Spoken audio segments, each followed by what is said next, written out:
hat I would use, because in my professional academic life I use a few different hats. For example, I have some substantial work in sociology of sport and women and gender in sport with some amazing partners like Beatriz and Rosa, who are here also in the sports for development field.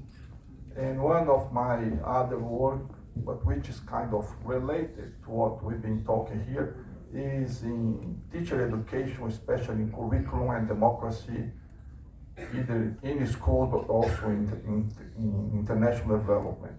But as I was thinking about this conference, I thought it would be interesting and important to share some of my developments in another area, another hat that I use, which is as a teaching educator, preparing future sports coaches and also future physical education teachers like I was like 150 years ago.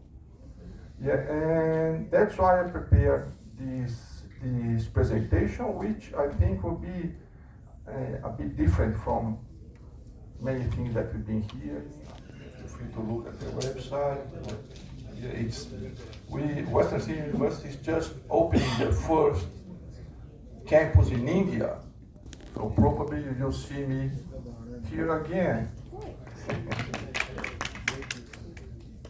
So, why handball? And that I've chosen to speak, and I'm happy to have a German chair. Yeah, Brazil has just beaten Germany in the last World Cup. That's a fantastic first time.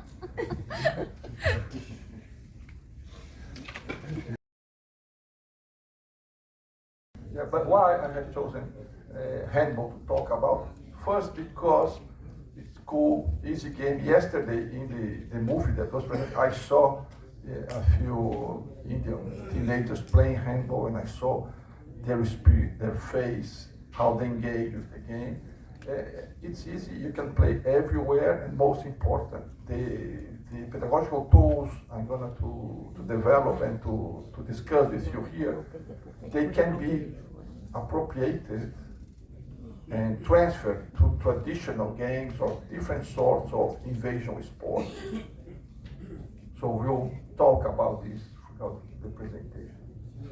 So, how many of you are familiar with this acronym, TGFU?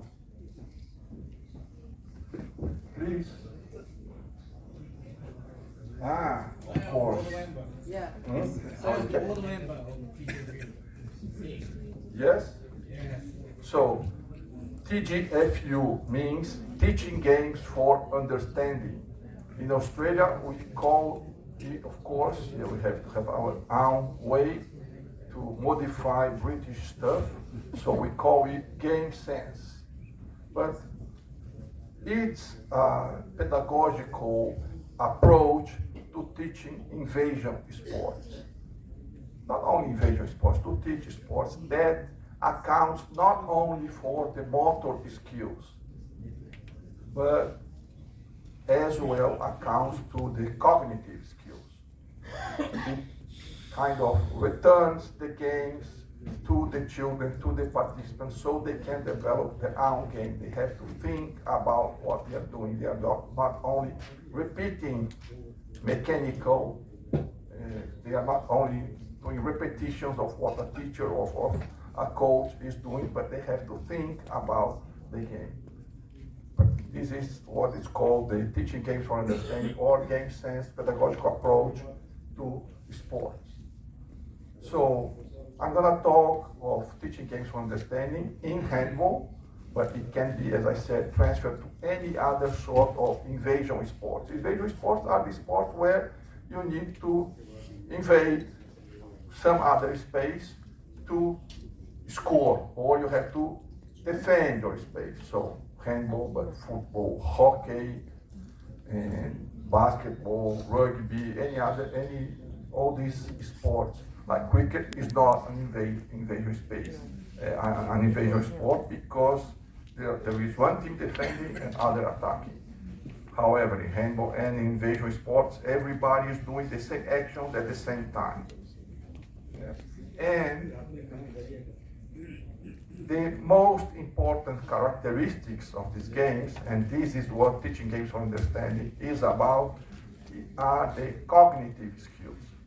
It's not about only the motor skills. It's about understanding and reading the game, reading the space, looking, and there is always opponents at every single moment that you are playing the game.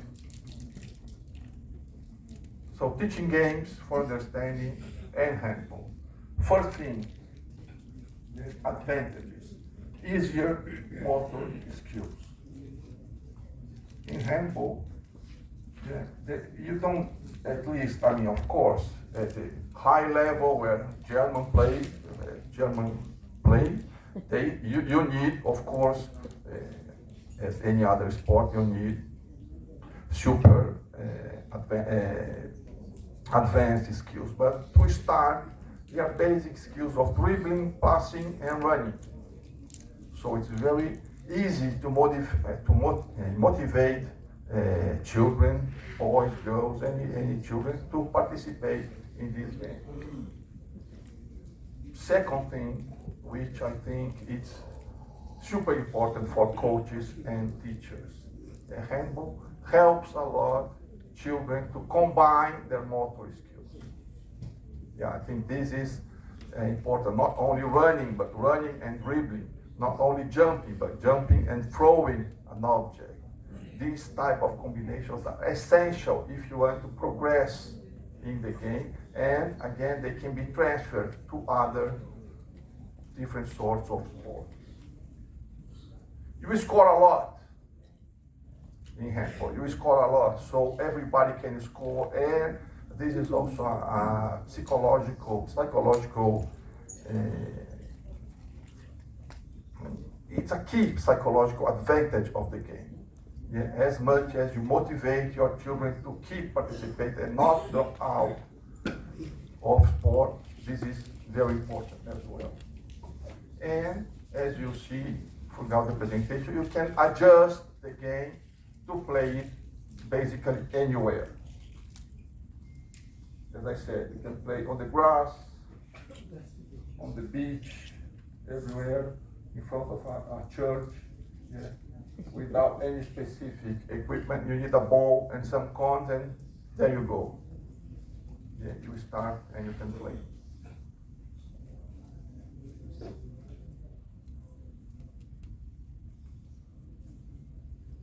More spaces where people have been playing handball or beach handball. Basic motor skills, which I was mentioning, running, passing, throwing in a large target, which is kind of the reason where you can have more success and motivate people children to participate in the game. Dribbling and combination of all these skills. You know, when children achieve certain sort of maturity in their isolated skills, it's important to combine them. However, the most important skill for this game is not a motor skill. It's a cognitive skill. Finding the right space in the right time. You need to learn where your opponent is, where your teammate is to pass the ball or to defend something. So you need to learn how to read a game. You need to further develop this cognitive skill. Other important skills, decision making.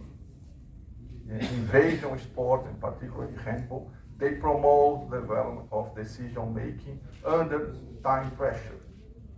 If I have the ball, I have to look around and quickly decide whether to pass, whether to progress with the ball, or just say, oh my gosh, and throw the ball to the air. So, or if I don't have the ball, I have to find the right space where I could put pressure in the opponent. So the most important skill as I was saying, in this game and in invasion sports. And this is how teaching games for understanding support learners in general is reading the game.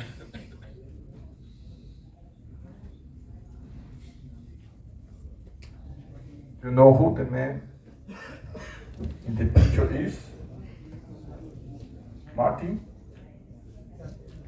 How do you know that? Yeah, it's me like 100 years ago. But what I discussed in this book and in further publications was, well, this book is Portuguese, but you can find other things in English. I'm going to point out at the end.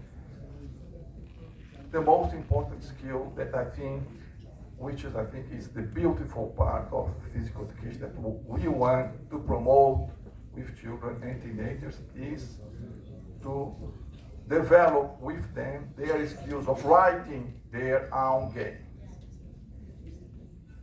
You know, when we talk, I think when we talk about promoting youth's voices, giving them more power, stronger youth, I think we have to have very concrete actions to, instead of being a coach or a teacher saying what they have to do, instead of that, giving them the skills for them to write their own rules, their own game, their own way to play. You're just a court, smaller courts, smaller space for younger children, and you can play mini handball. I'll show you, and I think this,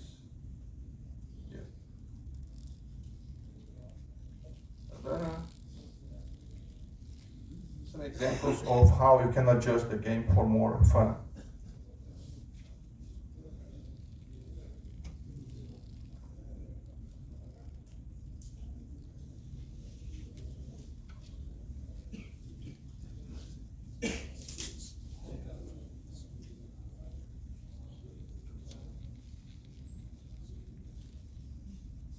You see, it's a trilingual movie for you.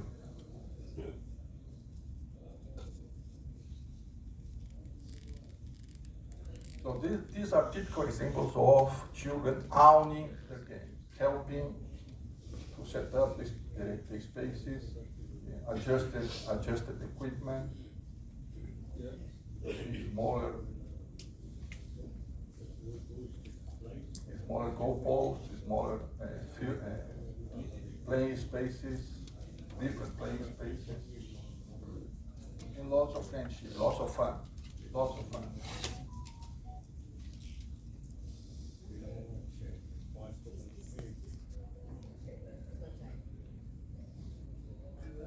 Everywhere. Look at this beach festival.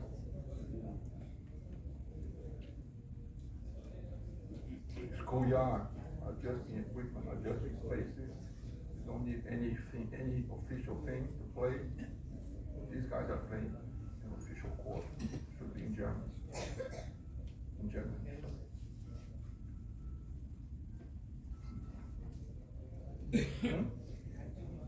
No, that's fine. Thank you.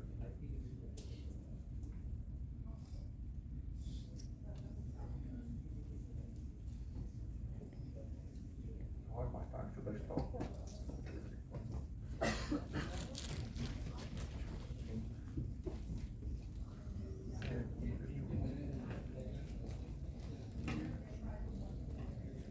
But these are just a few examples.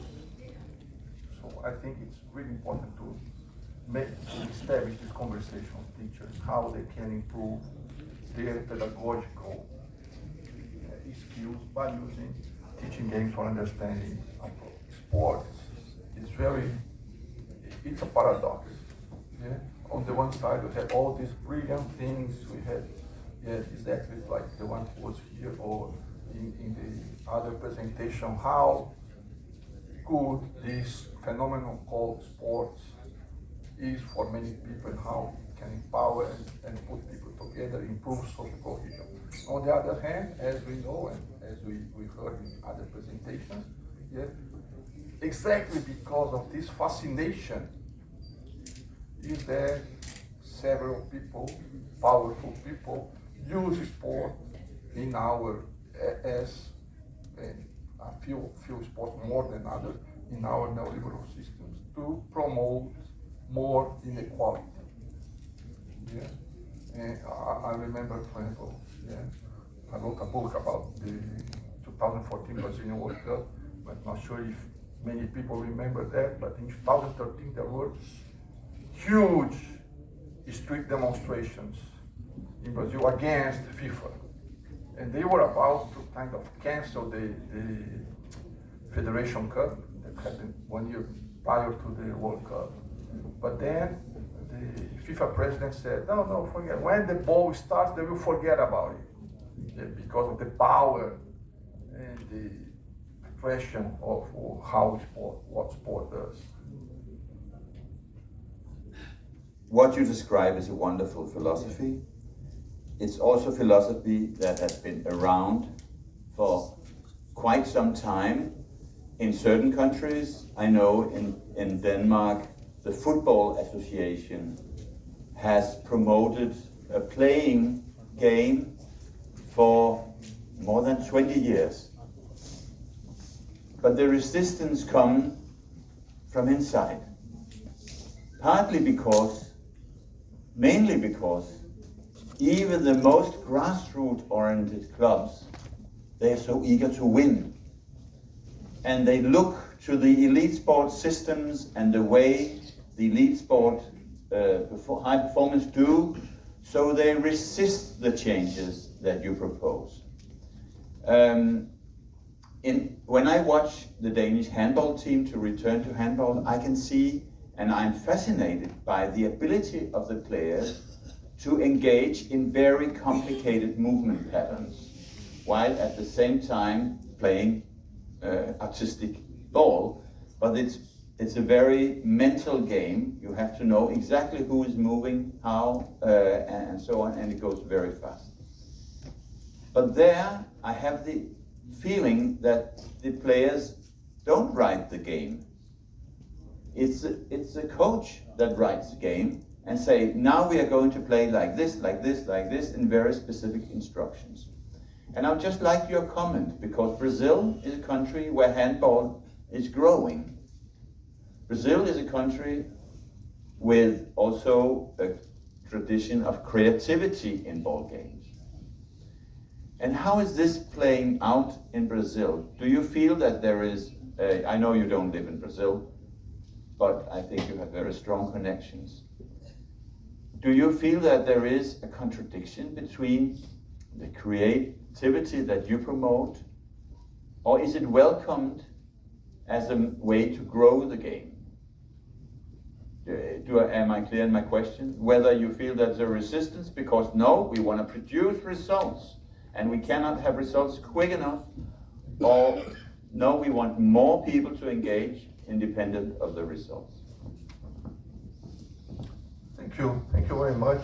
I think this is, your question goes to the core of, I think, not only of the philosophical questions of this pedagogy, but much more on the core philosophical questions of what we want from sport. So I'll start, as you asked me about Brazil, I'll start with just a small example. Yeah, there is a traditional tournament in Brazil called, football tournament called São Paulo Cup.